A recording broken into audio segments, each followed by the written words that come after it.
I'm kind of like I'm kind of at a loss for words. There's things going on. Like I don't believe that kids are being protected.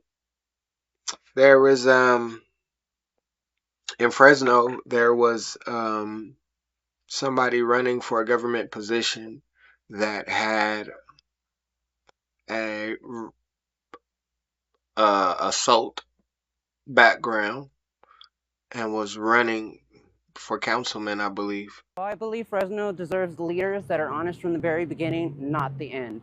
So going into this, I'm putting my life out there. Upfront about his status as a registered sex offender, Rene Campos is not running from his past as he runs for office.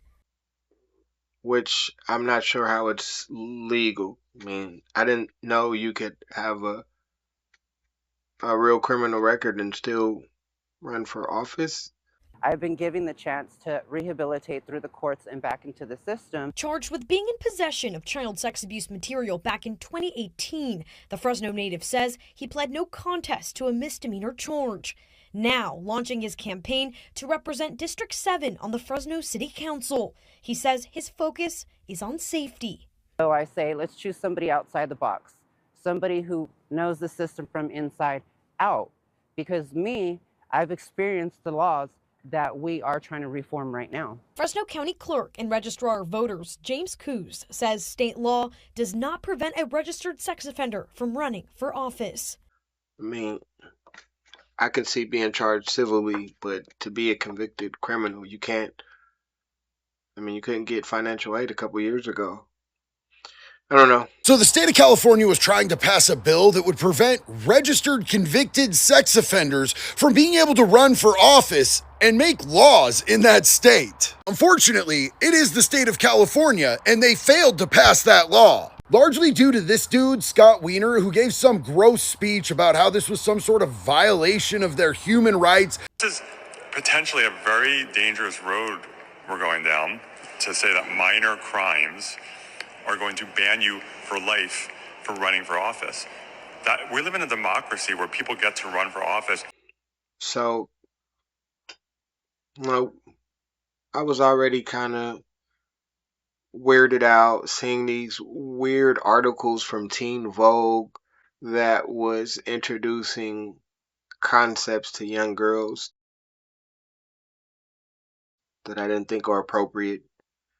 Then in California in the last 10 years, I've saw a lot of after school satanic programs, Satan clubs. That like I'm not making this up.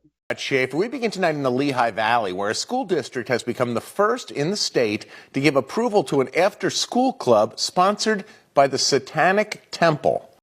The launch of a controversial club at a Memphis elementary school sparking protest and outrage tonight. Those opposed to the so-called after-school Satan Club gathered in front of Chimney Rock Elementary School in Cordova tonight. The after-school Satan Club. Did your kids have fun today? Oh yeah, they had a blast. They can't wait for the next one. It's sponsored by the Satanic Temple. The after-school program is popping up around the nation and in many schools that also give space to Christian groups. Last couple days, a town in Pennsylvania by the name of Hellertown has been making news headlines for a very strange reason. A Lehigh Valley middle school has introduced an after-school program that has left parents outraged. This middle school introduced an after-school Satan club that was sponsored by no other than the Satanic Temple. Not making it up. California, I'm going to read this with you. We're going to read this together.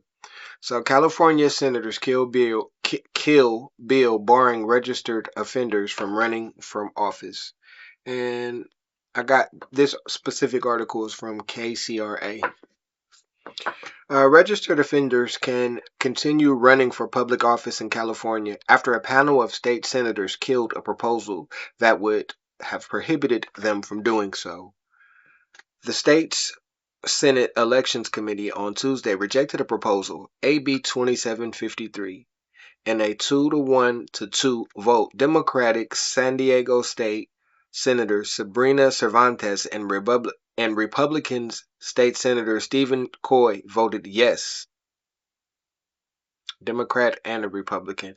The committee's chair, Democrat San Francisco Senator Scott Wiener, voted no, while Democrats in Santa Ana State Senator Tom Umberg and El Segundo State Senator Ben Allen abstained from the vote. So you had two people that didn't vote, and you had two people that were for the ban, and you had another two that were against it, and the San Francisco mayor was against it. He supports registered offenders in office, government spaces, and in public spaces, which will still be around kids, which is weird. Anyway, legislative records show the proposal passed state assembly unanimously before reaching the state senate. Fresno Democratic Assembly member Esmeralda Soria wrote that the proposal after the registered offender Rene Campos tried to run for Fresno City Council. He pleaded no contest in 2018 to a misdemeanor charge of being in possession of children abusive material. Soria's proposal aimed to block anyone listed in California's three-tiered offender registration system from running from office. Tier 1 offenders remain in the registry for up to 10 years, Tier 2 for up to 20 years, and Tier 3 for life.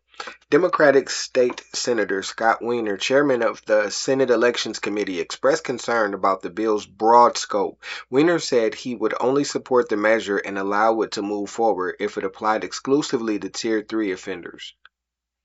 Soria declined to accept the amendment and the bill failed. I'm extremely disappointed and I feel like I'm still trying to process what we just saw, Soria said after the vote. She says, I think the fight still continues. I made a promise to my community, she said. We'll continue to make sure it's loud and clear to ensure no registered offenders are able to run or get elected in the state or local office. When asked why she refused to accept the committee's amendment, Soria said all offenses in each tier should disqualify anyone from holding public office. Tier 1, for example, includes child molestation and enticing a child into street work. Tier 2 includes incest and other things with minors. Lawmakers in the same committee advanced a separate bill, AB 2961, which prohibits individuals convicted of sex felony blacks crimes from running from office, but primarily if the victims are adults. Committee watered down the bill, allowing a convicted felon of child crimes and other grotesque crimes to run for positions like school board, city council, or state legislature. Democrat San Luis Obispo Assembly member Don Ades, who wrote the original version of AB 2961, accepted the changes. He says, we don't want to unintentionally wrap in what's known as Romeo and Juliet kind of situations into this election bill, Ada said. That's really about younger people.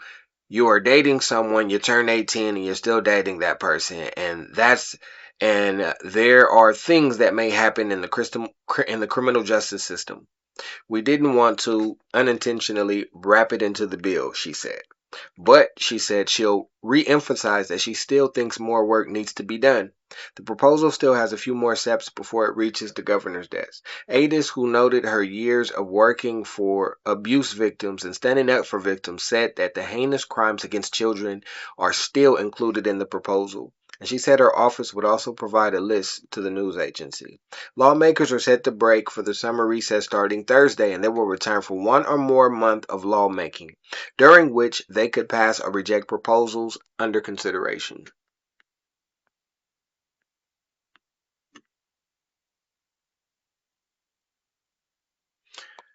I don't agree with it. At this point, it seems like they're doing more to protect actual criminals and people that hurt children than to keep the children safe and to make sure that the children are prepared for a future that has no jobs, has no job security for them, has no industry security, or at this point doesn't even look like they'll ever be able to own a house. At the very least, we can keep them safe away from people that are on the registry. I think it's ridiculous. I think it's ridiculous, and I hope more people speak out against this. And at the end of the day, we need to protect the children.